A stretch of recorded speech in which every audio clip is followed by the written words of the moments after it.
Hello दोस्तों, welcome to decode Indian. I hope आप सभी अच्छे हैं। तो आज का ये लेक्चर बहुत ही ज़्यादा स्पेशल होने वाला है क्योंकि आज के इस लेक्चर में हम जनवरी 2024 से लेकर के अगस्त 2024 तक का जो भी आरबीआई सर्कुलर्स है उसके ऊपर जो भी पॉसिबल क्वेश्चंस बन सकता है, एग्जाम में आपसे पूछा जा सकता है, उसको हम यहाँ पे देखने वाले हैं। तो चलिए शुरू करते हैं। बहुत ही ज़्यादा स्पेशल लेक्चर होने वाला है ये। और देखिए, आई होप आपने जो इंडिविजुअल लेक्चर्स अपलोडेड है, चाहे सर्कुलर्स के ऊपर हो या फिर जो एमसीक्यू लेक्चर्स हम अपलोड करते हैं, आई होप आपने वो सब लेक्चर्स देखा हुआ है।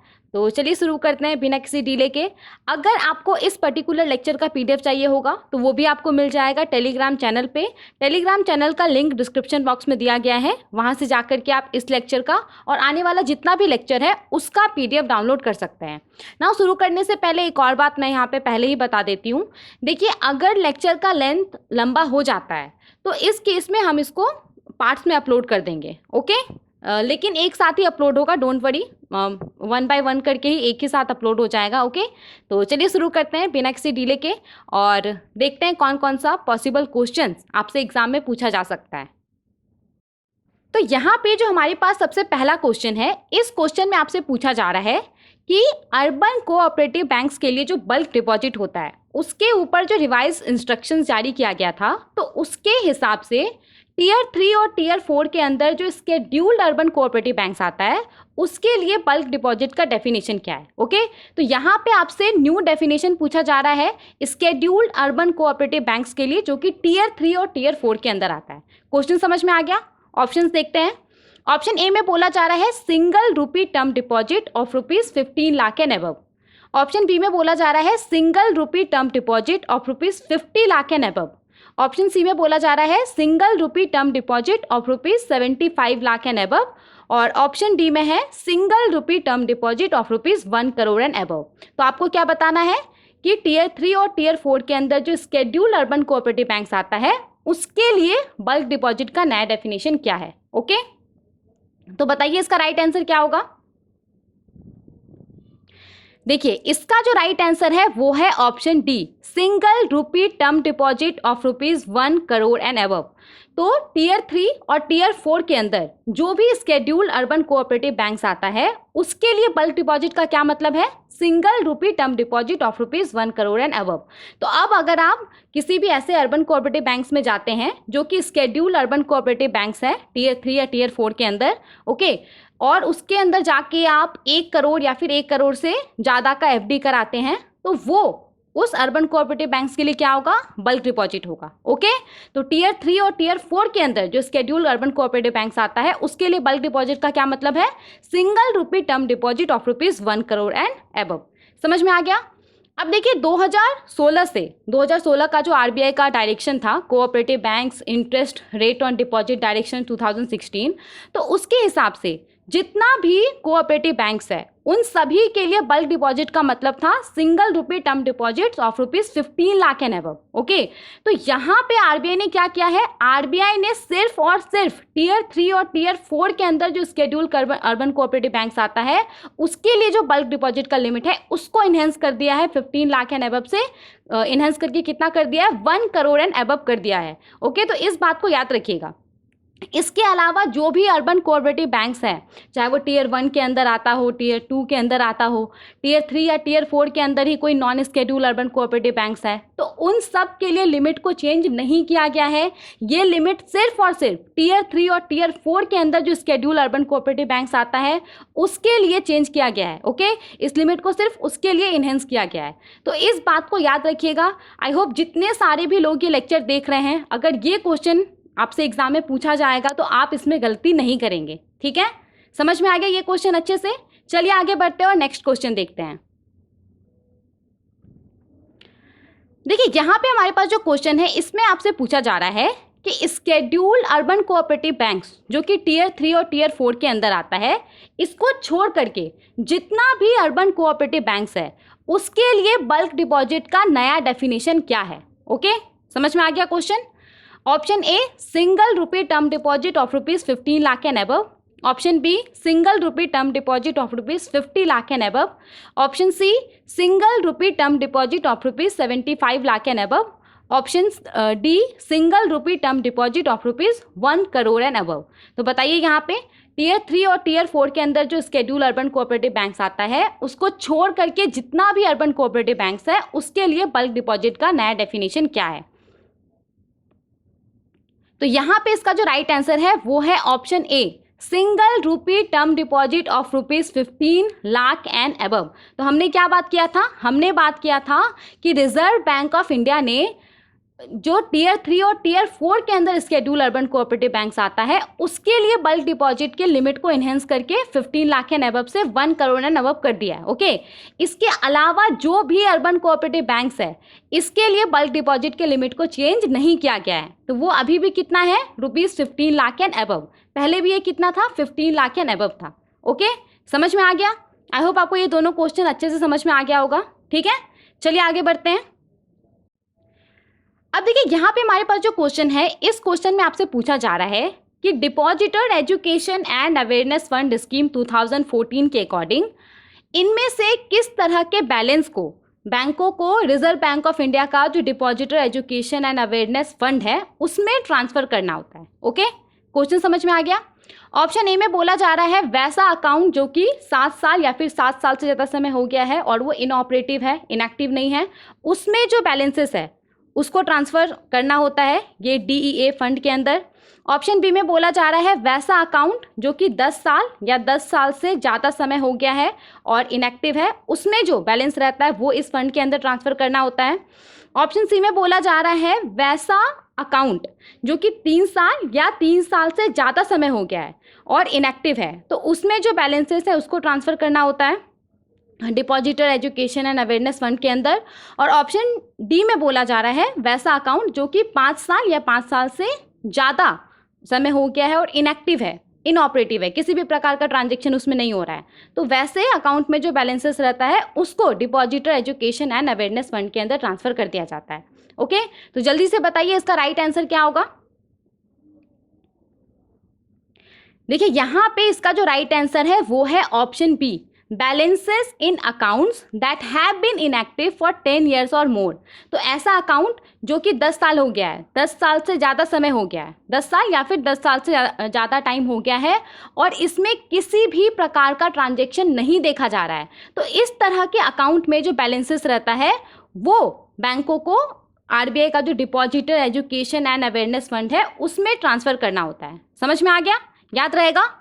अब देखिए यहाँ पे अगर मैं आपको और थोड़ा सा बताऊं तो बैंक के अंदर कोई डिपॉजिट अकाउंट है, ओके, ये सेविंग्स अकाउंट हो सकता है या फिर करेंट अकाउंट हो सकता है और वो 10 साल हो गया है, 10 साल से ज़्यादा समय हो गया है, किसी भी प्रकार का उसमें ट्रांजैक्शन नहीं देखा जा रहा है, ना ही तो पैसा डिपॉजिट किया जा रहा है, ना ही तो पैसा विड्रॉ किया जा रहा है, किसी भी प्रकार का ट्रांजैक्शन नहीं है। तो ऐसे अकाउंट में जो बैलेंस रहता है या फिर कोई भी ऐसा अमाउंट जो कि 10 साल या 10 साल से ज़्यादा समय हो गया है और डिपॉजिटर के द्वारा इसको क्लेम नहीं किया गया है और जिसके बारे में depositor education and awareness fund scheme 2014 के पैराग्राफ 3 सब पैराग्राफ 3 में मेंशन है, तो वैसा अमाउंट यहाँ पे बैंकों को अनिवार्य रूप से जो ये DEA फंड है उसमें ट्रांसफ़र करना होता है, जिसको कि ये जो फंड है इसको कौन मेंटेन करता है, reserve bank of India maintain करता है। ओके, क्वेश्चन में आपसे पूछा जा रहा था कि किस तरह के बैलेंसेस को DEA फंड के अंदर ट्रांसफ़र करना होता है, तो वैसा बैलेंसेस जो कि वैसे अकाउंट में है जो कि 10 साल या फिर 10 साल से ज़्यादा समय हो गया है और इनएक्टिव है, ऑपरेटिव नहीं है, तो वैसे अकाउंट में जो बैलेंसेस रहता है उसको depositor education and awareness fund के अंदर ट्रांसफ़र करना होता है। समझ में आ गया? आगे बढ़े, नेक्स्ट क्वेश्चन देखें। देखिए यहाँ पे हमारे पास जो क्वेश्चन है इसमें आपसे पूछा जा रहा है कि जो रिवाइज्ड इंस्ट्रक्शंस जारी किया गया है inoperative accounts unclaim deposits in bank के ऊपर, बैंकों के अंदर जो इनऑपरेटिव अकाउंट्स होता है, जो अनक्लेम डिपॉजिट्स होता है, तो उसको लेकर के जो रिवाइज्ड इंस्ट्रक्शन जारी किया गया है उसके हिसाब से इनमें से कौन सा ऑप्शन सबसे अच्छे तरीके से इनऑपरेटिव अकाउंट को डिस्क्राइब करता है। Okay, which of the following describes an inoperative account. Okay, तो यहाँ पे 4 ऑप्शन है, चारों ऑप्शन को अच्छे से पढ़ते हैं। देखिए सबसे पहला वाला जो ऑप्शन है इसमें क्या बोला जा रहा है कि एक ऐसा अकाउंट जिसमें कि 2 साल से ज़्यादा समय हो गया है और किसी भी प्रकार का कस्टमर इंड्यूस्ड ट्रांजेक्शन्स नहीं हुआ है, वैसे अकाउंट को इनऑपरेटिव अकाउंट कहा जाता है। ओके, ऑप्शन बी में बोला जा रहा है ऐसा अकाउंट जिसमें कि 5 साल से ज़्यादा समय हो गया है और किसी भी प्रकार का कस्टमर इंड्यूस्ड ट्रांजेक्शन्स नहीं देखा गया है, तो वैसे अकाउंट को इनऑपरेटिव अकाउंट कंसीडर किया जाता है। ओके, ऑप्शन सी में बोला जा रहा है वैसा अकाउंट जिसमें कि पर ईयर 500 रुपये से कम वैल्यू का ट्रांजैक्शन हो रहा है, वैसे अकाउंट को इनऑपरेटिव अकाउंट कहा जाता है। ऑप्शन डी में बोला जा रहा है वैसा अकाउंट जो कि 10 साल या 10 साल से ज़्यादा समय हो गया है और ऑपरेटिव नहीं है, तो उसको एज अ इनऑपरेटिव अकाउंट बोला जाता है। ओके, तो बताइए इसका राइट आंसर क्या होगा। देखिए यहाँ पे जो राइट आंसर है वो है option A, an account with no customer induced transactions for over 2 years. तो ऐसा अकाउंट जो कि जिसमें 2 साल से ज़्यादा समय हो गया है और किसी भी प्रकार का कस्टमर इंड्यूस्ड ट्रांजेक्शन्स नहीं देखा गया है, वैसे अकाउंट को एज अ इनऑपरेटिव अकाउंट के तौर पे क्लासिफाई कर दिया जाता है। ओके, नाउ यहाँ पे एक टर्म आया है कस्टमर इंड्यूस्ड ट्रांजेक्शन। सबसे पहले तो ये आपको याद हो गया ना, ऐसा अकाउंट जिसमें कि 2 साल से ज़्यादा समय हो गया है और किसी भी प्रकार का कस्टमर इंड्यूस्ड ट्रांजेक्शन्स नहीं हुआ है, तो वैसा अकाउंट क्या कहलाता है, इनऑपरेटिव अकाउंट कहलाता है। ओके, आई होप आपको ये याद हो गया होगा। नाउ यहाँ पे ये जो कस्टमर इंड्यूस्ड ट्रांजेक्शन्स है, इसका क्या मतलब होता है, इसको हम देख लेते हैं। तो देखिए यहाँ पे जो कस्टमर इंड्यूस्ड ट्रांजेक्शन्स है, ये कोई फाइनेंशियल ट्रांजेक्शन हो सकता है या कोई नॉन फाइनेंशियल ट्रांजेक्शन हो सकता है, या जो आप केवाईसी अपडेट करते हैं वो हो सकता है।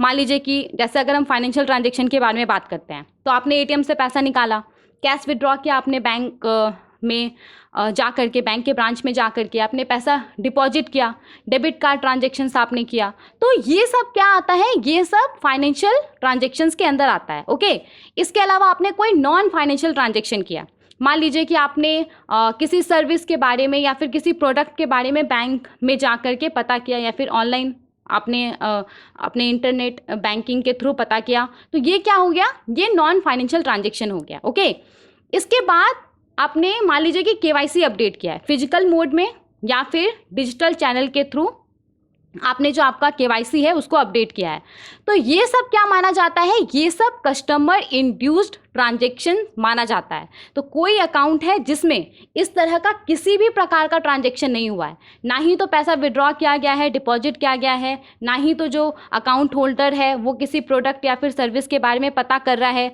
ना ही तो उसने अपने केवाईसी को अपडेट किया है। ओके, तो उस तरह के अकाउंट को इनऑपरेटिव अकाउंट घोषित कर दिया जाता है। ओके, आई होप आपको समझ में आ गया होगा। चलिए आगे बढ़ते हैं और नेक्स्ट क्वेश्चन को देखते हैं। ओके, तो यहाँ पे हमारे पास जो नेक्स्ट क्वेश्चन है, इसमें आपसे क्या पूछा जा रहा है कि जो रिवाइज्ड इंस्ट्रक्शंस आए हैं inoperative accounts unclaim deposit in banks के ऊपर, तो उसके अकॉर्डिंग इनमें से कौन सा स्टेटमेंट सही है। ओके, तो देखिए मैं एक चीज़ बार बार मैं आपको बोल रही हूँ यहाँ पे कि क्वेश्चन का जो लैंग्वेज है वो मे भी चेंज हो सकता है एग्जाम में। ओके, लेकिन जो कंटेंट है, जो पॉइंट है, जो फैक्ट है, वो चेंज नहीं होगा। ओके, तो इसीलिए हर एक क्वेश्चन को ध्यान से समझिएगा। तो देखिए इस क्वेश्चन में क्या पूछा जा रहा है कि जो रिवाइज्ड इंस्ट्रक्शंस है inoperative accounts unclaim deposit in banks के ऊपर, तो उसके हिसाब से इनमें से कौन सा स्टेटमेंट सही है। ठीक है, तो 4 स्टेटमेंट है, सॉरी 3 स्टेटमेंट है, तीनों को हम पढ़ते हैं। सबसे पहले वाले स्टेटमेंट में बोला जा रहा है कि वैसा अकाउंट जिसमें कि 2 साल से ज़्यादा समय हो गया है और किसी भी प्रकार का कस्टमर इंड्यूस्ड ट्रांजेक्शन्स नहीं देखा गया है, वैसे अकाउंट को बैंक को यहाँ पे एनुअली रिव्यू करना होगा। ओके, ऑप्शन बी में बोला जा रहा है कि किसी अकाउंट को जो एज अ इनऑपरेटिव अकाउंट के तौर पे क्लासिफाई किया जाएगा, तो इस चीज़ के लिए बैंक सिर्फ कस्टमर इंड्यूस्ड ट्रांजेक्शन्स के ऊपर ध्यान देगा, सिर्फ कस्टमर इंड्यूस्ड ट्रांजेक्शन्स को कंसीडर करेगा, ना कि बैंक इंड्यूस्ड ट्रांजेक्शन्स को कंसीडर करेगा। ओके, ऑप्शन सी में बोला जा रहा है कि अगर कोई सेविंग या फिर करेंट अकाउंट है या फिर टर्म डिपॉजिट है और उसको लेकर के बैंक को स्टैंडिंग इंस्ट्रक्शंस मिला हुआ है या फिर ऑटो रिन्यूअल इंस्ट्रक्शंस मिला हुआ है, तो इसको भी as a customer induced transactions के तौर पे देखा जाएगा। ओके, तीनों ऑप्शन समझ में आ गया। तो आपको बताना है कि इसमें से राइट स्टेटमेंट कौन सा है, ट्रू स्टेटमेंट कौन सा है, ये आपको बताना है। ओके, तो बताइए जल्दी से।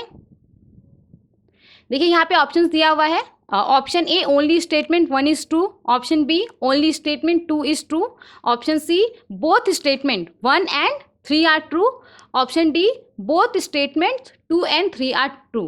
तो यहाँ पे जो राइट आंसर है वो है option D, both statements 2 and 3 are true. तो यहाँ पे हम देख लेते हैं कि 2 एंड 3 में कौन सा स्टेटमेंट दिया गया है। देखिए यहाँ पे जो स्टेटमेंट 2 है उसमें क्या बोला जा रहा है कि अगर बैंक किसी अकाउंट को एज अ इनऑपरेटिव अकाउंट के तौर पे क्लासिफाई करता है तो इसके लिए बैंक सिर्फ कस्टमर इंड्यूस ट्रांजेक्शन्स को कंसीडर करेगा। बैंक देखेगा कि कोई कस्टमर इंड्यूस ट्रांजेक्शन्स हुआ है कि नहीं हुआ है। अगर नहीं हुआ है तो बैंक उसको एज अ इनऑपरेटिव अकाउंट के तौर पे क्लासीफाई कर देगा। बैंक ये नहीं दिखेगा कि बैंक इंड्यूस ट्रांजेक्शन्स हुआ है कि नहीं। ओके, तो ये वाला पॉइंट बिल्कुल सही है। इसके बाद यहाँ पे जो ऑप्शन 3 है इसमें क्या बोला जा रहा है, सॉरी जो यहाँ पे स्टेटमेंट 3 है इसमें क्या बोला जा रहा है कि अगर कोई अकाउंट है और उसको लेकर के बैंक को स्टैंडिंग इंस्ट्रक्शंस मिला हुआ है, बैंक को स्टैंडिंग इंस्ट्रक्शंस मिला हुआ है कि आप हर महीने इस डेट को इतना पैसा हमारे अकाउंट से डिडक्ट कर दीजिए किसी पर्टिकुलर सर्विस के लिए। ओके, तो अगर बैंक को स्टैंडिंग इंस्ट्रक्शंस मिला हुआ है या फिर कोई एफडी है और उसको लेकर के बैंक को इंस्ट्रक्शन मिला हुआ है कि जब ये एफडी मैच्योर हो जाएगा तो इसको और 1 साल के लिए या फिर और 2 साल के लिए इसको रिन्यू कर दीजिए, तो इस केस में वैसे अकाउंट में अगर और किसी भी प्रकार का ट्रांजेक्शन नहीं होता है तो भी ऐसा माना जाएगा कि ये जो अकाउंट है वो ऑपरेटिव है। ये जो स्टैंडिंग इंस्ट्रक्शंस है, जो ऑटो रिन्यूएबल इंस्ट्रक्शंस है, इसको ही as a customer induced transactions के तौर पे ट्रीट किया जाएगा। ओके, इसको as a customer induced transactions के तौर पे ट्रीट किया जाएगा। तो यहाँ पे ये जो दोनों स्टेटमेंट है, स्टेटमेंट 2 एंड 3 ये ट्रू है, तो इसीलिए हमारा जो राइट आंसर है वो है option D, both statements 2 and 3 are true. समझ में आ गया ये क्वेश्चन? आगे बढ़ते हैं, नेक्स्ट क्वेश्चन को देखते हैं।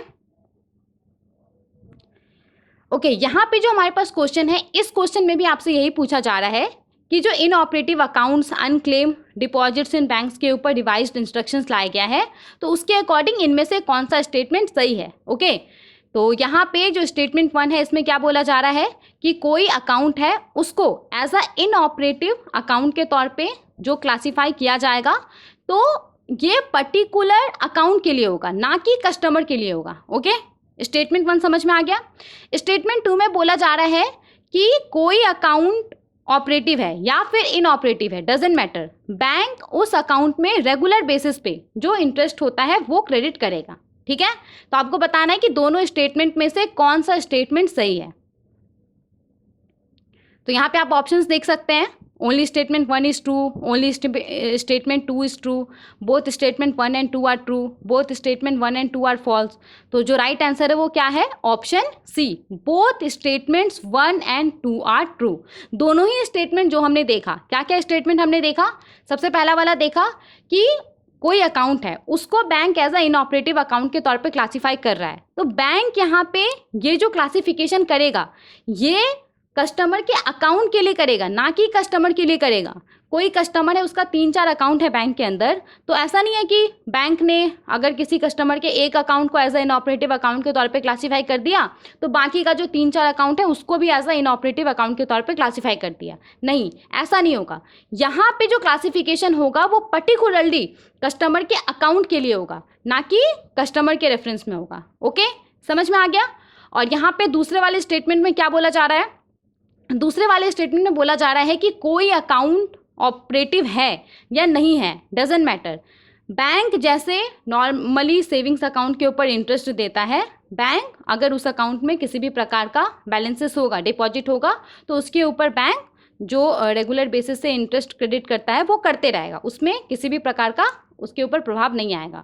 तो ये जो दोनों स्टेटमेंट है, ये दोनों ही स्टेटमेंट सही है, तो इसीलिए यहाँ पे जो राइट आंसर है वो क्या है, option C, both statement 1 and 2 are true. समझ में आ गया। आगे बढ़ते हैं, नेक्स्ट क्वेश्चन को देखते हैं। यहाँ पे जो हमारे पास क्वेश्चन है, इस क्वेश्चन में आपसे पूछा जा रहा है कि अभी जो रिसेंट अमेंडमेंट लाया गया है मास्टर डायरेक्शन ऑन केवाईसी के अंदर, उसके हिसाब से पॉलिटिकली एक्सपोज्ड पर्सन का डेफिनेशन क्या है, ये आपसे यहाँ पे पूछा जा रहा है। ओके, तो यहाँ पे ऑप्शंस देखते हैं। सबसे पहले तो यहाँ पे देखिए स्टेटमेंट दिया गया है। ओके, तो सबसे पहला स्टेटमेंट में क्या बोला जा रहा है, वैसा इंडिविजुअल्स जिसको कि फॉरेन गवर्नमेंट के द्वारा कोई रोल या रिस्पॉन्सिबिलिटी सौंपा गया है, वो यहाँ पे पॉलिटिकली एक्सपोज पर्सन माना जाएगा। ओके, स्टेटमेंट 2 में बोला जा रहा है हेड ऑफ स्टेट या गवर्नमेंट को, मतलब प्राइम मिनिस्टर, प्रेसिडेंट, इनको as a politically expose person के तौर पे माना जाएगा। ओके, ऑप्शन सी में बोला जा रहा है सीनियर पॉलिटिशियन, सीनियर गवर्नमेंट या जुडिशियल या मिलिट्री ऑफिसर्स को as a politically exposed person माना जाएगा। और स्टेटमेंट 4 में बोला जा रहा है कि कोई स्टेट ओन्ड कॉरपोरेशन है, कोई गवर्नमेंट कंपनी है, उसका जो सीनियर एग्जीक्यूटिव होगा या कोई इंपॉर्टेंट पॉलिटिकल पार्टी ऑफिशियल है, कोई इंपॉर्टेंट पॉलिटिकल पार्टी है, उसका कोई अधिकारी है, तो उसको as a politically exposed person माना जाएगा। तो आपको बताना है कि इनमें से कौन सा सबसे अच्छे तरीके से परफेक्टली जो पॉलिटिकली एक्सपोज्ड पर्सन है उसको डिफाइन करता है। ओके, तो देखिए यहाँ पे जितना भी स्टेटमेंट हमने देखा वो सब पॉलिटिकली एक्सपोज्ड पर्सन को डिफाइन करता है, तो इसीलिए हमारा जो राइट आंसर है ये है option D, all of the above. कोई व्यक्ति है, उसको फॉरेन गवर्नमेंट के द्वारा कोई इंपॉर्टेंट रोल और रिस्पॉन्सिबिलिटी दिया गया है वहाँ के लोगों को सर्व करने के लिए, तो उसको भी as a politically expose person माना जाएगा। हेड्स ऑफ स्टेट्स गवर्नमेंट, उसको भी as a politically exposed person माना जाएगा। कोई सीनियर पॉलिटिशियन है, सीनियर गवर्नमेंट या जुडिशियल या मिलिट्री ऑफिसर है, तो उसको भी as a politically expose person माना जाएगा।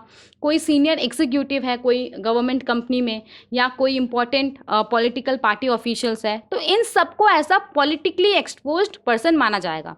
तो इसीलिए यहाँ पे जो राइट आंसर है वो है option D, all of the above. Okay, समझ में आ गया? आगे देखते हैं नेक्स्ट क्वेश्चन। देखिए इस क्वेश्चन में आपसे क्या पूछा जा रहा है, यहाँ पे आपसे पूछा जा रहा है कि NBFC-ML यानी कि NBFC मिडिल लेयर के लिए जो रिवाइज्ड इंस्ट्रक्शंस है, तो उसके हिसाब से इनमें से कौन सा क्रेडिट रिस्क ट्रांसफ़र इंस्ट्रूमेंट है जिसका कि NBFC-ML इस्तेमाल कर सकता है, उसका जो किसी काउंटर पार्टी को एक्सपोजर रहता है उसको ऑफसेट करने के लिए, उसको कम करने के लिए। ओके, ऑप्शन ए में बोला जा रहा है cash margin, caution money, security deposit, जिसको कि जो बैंक है वो ऐसा कोलेटरल के तौर पे लेता है, उसको वो as a credit risk transfer instrument इस्तेमाल करके उसका जो किसी काउंटर पार्टी को एक्सपोजर है उसको कम कर सकता है। ऑप्शन बी में बोला जा रहा है जो सेंट्रल गवर्नमेंट गारंटीड क्लेम्स होता है जिसके ऊपर 0% रिस्क वेट असाइन किया जाता है, उसको as a credit risk transfer instrument के तौर पे इस्तेमाल किया जा सकता है। ऑप्शन सी में बोला जा रहा है जो स्टेट गवर्नमेंट गारंटीड क्लेम्स होता है जिसके ऊपर 20% रिस्क वेट असाइन किया जाता है, उसको as a credit risk transfer instrument के तौर पे इस्तेमाल किया जा सकता है। और ऑप्शन डी में बोला जा रहा है ऑल ऑफ द अबव, यानी कि इन सबको as a credit risk transfer instrument के तौर पे इस्तेमाल किया जा सकता है। ओके, आपको यहाँ पे राइट आंसर बताना है। देखिए यहाँ पे जो राइट आंसर है वो है option D, all of the above. जो भी हमने यहाँ पे देखा इन सब का इस्तेमाल NBFC मिडिल लेयर के द्वारा as a credit risk transfer instrument के तौर पे किया जा सकता है। ओके, उसका जो किसी काउंटर पार्टी को एक्सपोजर रहता है उसको ऑफसेट करने के लिए, उसको रिड्यूस करने के लिए। देखिए आपको पता होगा कि चाहे कोई बैंक हो या फिर कोई NBFC हो, तो हमेशा इस बात को इंश्योर किया जाता है ना कि उसका जो एक्सपोजर है वो किसी एक सिंगल काउंटर पार्टी को या फिर कोई ग्रुप ऑफ पार्टीज़ है उसको ना हो। अगर ऐसा होगा तो क्या होगा, अगर वो सिंगल पार्टी डिफ़ॉल्ट करेगा तो वो फाइनेंशियल इंस्टीट्यूशन तो पूरा कोलैप्स हो जाएगा। तो इस बात को हमेशा ध्यान दिया जाता है कि कभी भी किसी बैंक का NBFCs का जो एक्सपोजर है वो किसी सिंगल काउंटर पार्टी को या फिर किसी पर्टिकुलर सेक्टर में बहुत ज़्यादा ना हो। तो उसके लिए यहाँ पे क्या किया जाता है NBFC मिडिल लेयर के द्वारा कि उसका जो एक्सपोजर रहता है किसी सिंगल काउंटर पार्टी को, ओके, तो वो एक्सपोजर जो लिमिट है उस लिमिट के अंदर है, उसके लिए जो NBFCs है वो अलग अलग क्रेडिट रिस्क ट्रांसफ़र इंस्ट्रूमेंट का इस्तेमाल करता है। अब इसमें क्या होता है, जैसे कि आपका कोलेट्रल हो गया, गारंटी हो गया, तो क्या किया जाता है, जैसे कि मान लीजिए कोई NBFC है, ओके, और उसने किसी व्यक्ति को लेट्स से कि कुछ पैसा लोन दिया, ओके, अब जो ओवरऑल लिमिट है उस लिमिट के अंदर वो एक्सपोजर हो, इसके लिए क्या किया जाता है, उस व्यक्ति ने जो NBFC के पास कोलेट्रल के तौर पे कुछ रखा होगा उसको NBFC क्या करता है, जो एग्रीगेट एक्सपोजर रहता है उससे रिड्यूस कर देता है, उससे उसको घटा देता है। तो इस तरीके से जो ओवरऑल लिमिट रहता है उस लिमिट के अंदर NBFC का एक्सपोजर रहता है किसी सिंगल काउंटर पार्टी को। ओके, तो देखिए अभी तक क्या था ना अभी तक यहाँ पे जो NBFCs मिडिल लेयर के अंदर आता था वो सिर्फ और सिर्फ क्रेडिट डिफ़ॉल्ट स्वैप जो होता है उसका इस्तेमाल करके उसका किसी सिंगल काउंटर पार्टी को जो एक्सपोजर रहता था उसको वो रिड्यूस कर सकता था, ताकि जो ओवरऑल लिमिट है उस लिमिट के अंदर उसका एक्सपोजर है। लेकिन अब यहाँ पे क्या कर दिया गया है, अब यहाँ पे जो NBFC मिडिल लेयर है वो इन सब क्रेडिट रिस्क ट्रांसफ़र इंस्ट्रूमेंट का इस्तेमाल कर सकता है। क्या क्या? तो जैसा कि मैंने आपको बोला कि ये जो क्रेडिट रिस्क ट्रांसफ़र इंस्ट्रूमेंट होता है ये क्या होता है, गारंटीज होता है, कोलेट्रल होता है, इसको एग्रीगेट एक्सपोजर से घटा दिया जाता है, राइट। तो यहाँ पे कैश मार्जिन हो गया, कॉशन मनी, सिक्योरिटी डिपॉजिट, इसको as a credit risk transfer instrument के तौर पे इस्तेमाल कर सकता है। इसके बाद जो गारंटीज होता है, केंद्र सरकार का जो गारंटी होता है जिसके ऊपर 0% रिस्क वेट असाइन किया जाता है। ये भी आपको पता होगा कि जितना लोन रिस्की रहता है बैंक को उसके हिसाब से अलग से कैपिटल रखना पड़ता है। ओके, तो यहाँ पे जो सेंट्रल गवर्नमेंट गारंटीड क्लेम है जिसके ऊपर 0% रिस्क वेट असाइन किया जाता है। ओके, तो वैसे गारंटी को यहाँ पे as a credit risk transfer instrument के तौर पे इस्तेमाल किया जा सकता है। जो स्टेट गवर्नमेंट गारंटीड क्लेम होता है जिसके ऊपर 20% रिस्क वेट असाइन किया जाता है उसको as a credit risk transfer instrument के तौर पे इस्तेमाल किया जा सकता है। इसके अलावा जो अलग अलग गारंटीज़ इशू किया जाता है, जैसे कि आपका जो credit guarantee fund trust for micro and small enterprises के द्वारा गारंटी इशू किया जाता है तो उसका इस्तेमाल किया जा सकता है as a credit risk transfer instrument के तौर पे। इसके बाद यहाँ पे जो credit risk guarantee fund trust for low income housing के द्वारा गारंटीज इशू किया जाता है उसका इस्तेमाल किया जा सकता है as a credit risk transfer instrument tool के तौर पे। इसके अलावा जो इंडिविजुअल स्कीम्स हैं, national credit guarantee trustee company limited के अंदर, तो इसके तहत जो गारंटीज इशू किया जाता है इन सब का इस्तेमाल किया जा सकता है NBFC मिडिल लेयर के द्वारा as a credit risk transfer instrument के तौर पे उसका जो किसी काउंटर पार्टी को एक्सपोजर रहता है उसको ऑफसेट करने के लिए, उसको रिड्यूस करने के लिए, ताकि जो ओवरऑल लिमिट है उस लिमिट के अंदर उसका एक्सपोजर है। आई होप आपको ये क्वेश्चन समझ में आ गया होगा। ओके, पहले क्या था, पहले NBFC जो मिडिल लेयर के अंदर आता था वो सिर्फ क्रेडिट डिफॉल्ट स्वैप का ही इस्तेमाल कर सकता था as a credit risk transfer instrument के तौर पे, लेकिन अब जो भी हमने यहाँ पे देखा गारंटीज, कोलेट्रल, उन सब का इस्तेमाल वो कर सकता है as a credit risk transfer instrument के तौर पे उसका जो एक्सपोजर रहता है किसी काउंटर पार्टी को उसको ऑफसेट करने के लिए। ओके, देखिए ये सब ऑलरेडी हमने बहुत अच्छे से एग्जाम्पल्स के साथ डिस्कस कर लिया है, लेकिन कुछ लोग यहाँ पे ऐसे हो सकते हैं जिन्होंने वो सब लेक्चर्स नहीं देखा है, तो इसीलिए क्योंकि ये थोड़ा टेक्निकल था तो मैंने यहाँ पे थोड़ा टाइम लेके इसको समझा दिया। ठीक है, आगे बढ़ते हैं और नेक्स्ट क्वेश्चन को देखते हैं। देखिए यहाँ पे हमारे पास जो क्वेश्चन है, इस क्वेश्चन में आपसे पूछा जा रहा है कि NBFCs अपर लेयर के लिए जो लार्ज एक्सपोजर फ्रेमवर्क है तो उसके अकॉर्डिंगली NBFC अपने बोर्ड अप्रूवल के साथ, जो NBFC अपर लेयर है वो बोर्ड अप्रूवल के साथ उसका किसी सिंगल काउंटर पार्टी को मैक्सिमम एक्सपोजर कितना हो सकता है। तो यहाँ पे आपसे मैक्सिमम एक्सपोजर लिमिट पूछा जा रहा है NBFC अपर लेयर का, जो कि उसका किसी सिंगल काउंटर पार्टी को हो सकता है बोर्ड अप्रूवल के साथ। ओके, तो यहाँ पे देख लेते हैं ऑप्शंस क्या क्या है। Option A 15%, option B 20%, option C 25%, option D 30%। तो बताइए राइट आंसर क्या होगा। और ये क्वेश्चन तो हमने ग्रुप में भी डिस्कस किया था, बताइए इसका राइट आंसर क्या होगा। देखिए इसका जो राइट आंसर है वो है option C 25%। NBFC upper layer का किसी सिंगल काउंटर पार्टी को जो एक्सपोजर होगा वो 25% से ज़्यादा नहीं हो सकता है, उसका जो भी कैपिटल बेस है उससे 25% से ज़्यादा नहीं हो सकता है। ओके, किसी भी कंडीशन में। तो यहाँ पे ऐसे इन जनरल, तो जनरल सिनेरियो में तो ये जो लिमिट है वो 25% है, लेकिन बोर्ड अप्रूवल के साथ ये 25% हो सकता है। ओके, समझ में आ गया। इसके बाद देखिए जो NBFC अपर लेयर है, तो NBFC अपर लेयर का group of connected counter parties को मैक्सिमम कितना एक्सपोजर हो सकता है। एक कंपनी है, उसका अलग अलग सब्सिडरीज हैं, तो इन सबको मिला करके उसका मैक्सिमम कितना एक्सपोजर हो सकता है। तो मैक्सिमम यहाँ पे कितना हो सकता है, इन जनरल सिनेरियो ये 25% हो सकता है, लेकिन अगर जो लोन है, जो इन्वेस्टमेंट है, वो जो एक्सपोजर है, सॉरी, वो इंफ्रास्ट्रक्चर लोन या इन्वेस्टमेंट से जुड़ा हुआ है, तो इस केस में जो एक्सपोजर है वो मैक्सिमम 35% हो सकता है। ओके, समझ में आ गया।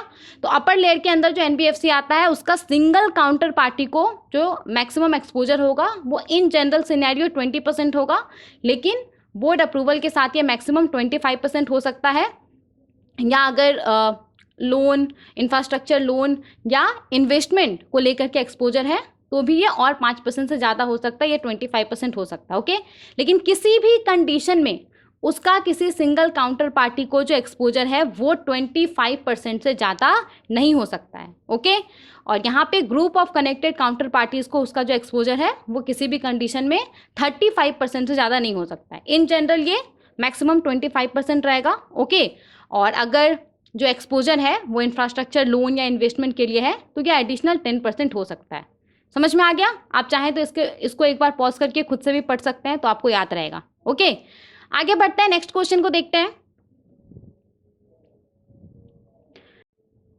देखिए यहाँ पे जो क्वेश्चन है, इस क्वेश्चन में आपसे पूछा जा रहा है कि अपर लेयर को छोड़ करके अगर कोई एनबीएफसी है, मिडिल लेयर के अंदर है या फिर बेस लेयर के अंदर है, तो उसका किसी सिंगल ग्रुप ऑफ पार्टी को मैक्सिमम एक्सपोजर कितना हो सकता है उसके टियर 1 कैपिटल का। Okay, option A 20%, option B 25%, option C 40%, option D 35%। तो देखिए यहाँ पे जो राइट आंसर है क्या होगा बताइए? यहाँ पे जो राइट आंसर है वो है 40%। अब यहाँ पे एक स्लाइड मैं दे रही हूँ, इसको ध्यान से आप समझ लीजिए, क्योंकि ग्रुप में भी जब ये क्वेश्चन हमने पूछा था तो बहुत सारे लोगों ने इसका गलत जवाब दिया था। देखिए अपर लेयर के अंदर जो एनबीएफसी आता है उसको छोड़ करके जो भी एनबीएफसीज हैं, ओके, उसका किसी सिंगल पार्टी को मैक्सिमम एक्सपोजर कितना हो सकता है उसके टियर 1 कैपिटल का 25% हो सकता है। ओके, लेकिन अगर वो एक्सपोजर इंफ्रास्ट्रक्चर लोन या इन्वेस्टमेंट को लेकर के है तो इस केस में एडिशनल 5% से बढ़ सकता है, ये मैक्सिमम 30% हो सकता है। ओके, इन जनरल सिनेरियो 25% है, लेकिन अगर जो एक्सपोजर है वो इंफ्रास्ट्रक्चर लोन या इन्वेस्टमेंट को लेकर के है तो ये मैक्सिमम 30% हो सकता है। क्लियर? अब देखिए कोई एनबीएफसी, अपर लेयर को छोड़ करके कोई एनबीएफसी है, उसका सिंगल ग्रुप ऑफ पार्टीज को मैक्सिमम 40% एक्सपोजर हो सकता है उसके टियर 1 कैपिटल का इन जनरल सिनेरियो। ओके, लेकिन अगर जो एक्सपोजर है वो इंफ्रास्ट्रक्चर लोन या इन्वेस्टमेंट को लेकर के है तो इस केस में ये और 10% बढ़ सकता है, मैक्सिमम ये 50% हो सकता है। ओके, समझ में आ गया? आगे बढ़ते हैं, नेक्स्ट क्वेश्चन को देखते हैं। आपसे सिंपली यहाँ पे पूछा जा रहा था कि अपर लेयर के अंदर जो एनबीएफसी आता है उसको छोड़ करके जो एनबीएफसी है उसका सिंगल ग्रुप ऑफ पार्टीज को उसके टियर 1 कैपिटल का मैक्सिमम कितना एक्सपोजर हो सकता है। ओके, तो मैक्सिमम कितना हो सकता है? 40% हो सकता है, लेकिन अगर एक्सपोजर इंफ्रास्ट्रक्चर लोन या इन्वेस्टमेंट को लेकर के है तो ये मैक्सिमम 50% हो सकता है। ठीक है, इन जनरल सिनेरियो ये 40% है। क्लियर हो गया? आगे बढ़ते हैं, नेक्स्ट क्वेश्चन को देखते हैं। देखिए यहाँ पे हमारे पास जो क्वेश्चन है, इस क्वेश्चन में आपसे पूछा जा रहा है कि state cooperative banks, central cooperative banks के अंदर जो स्टैट्यूटरी ऑडिटर को अपॉइंट किया जाता है, रीअपॉइंट किया जाता है, उसके लिए जो नया गाइडलाइंस आया है तो ये नया गाइडलाइंस कब से इफेक्टिव हो जाएगा। ओके, तो यहाँ पे आपसे इफेक्टिव डेट पूछा जा रहा है। ठीक है, option A 1 April 2023, option B 1 April 2022, option C 1 April 2024, option D 1 April 2025। तो बताइए यहाँ पे राइट आंसर क्या होगा? देखिए यहाँ पे जो राइट आंसर है वो है ऑप्शन सी 1 अप्रैल 2024। तो सबसे पहले तो स्टैट्यूटरी ऑडिटर के बारे में आपको पता होगा। स्टैट्यूटरी ऑडिटर क्या करता है? ये स्टैट्यूटरी ऑडिट को कंडक्ट करता है। और स्टैट्यूटरी ऑडिट क्या होता है? ये ऐसा ऑडिट होता है जो कि लीगली रिक्वायर्ड होता है। ओके, वो कानूनी तौर पे रिक्वायर्ड होता है किसी कंपनी के फाइनेंशियल रिकॉर्ड या उसके स्टेटमेंट को चेक करने के लिए। तो यहाँ पे state cooperative bank, central cooperative bank के अंदर जो स्टैट्यूटरी ऑडिटर को अपॉइंट किया जाता है, रीअपॉइंट किया जाता है, इसको लेकर के नया गाइडलाइंस आरबीआई ने इशू किया था। तो ये जो नया गाइडलाइंस है ये कब से इफेक्टिव हो जाएगा? 1 अप्रैल 2024 से ये जो नया गाइडलाइंस है ये इफेक्टिव हो जाएगा। ठीक है, समझ में आ गया?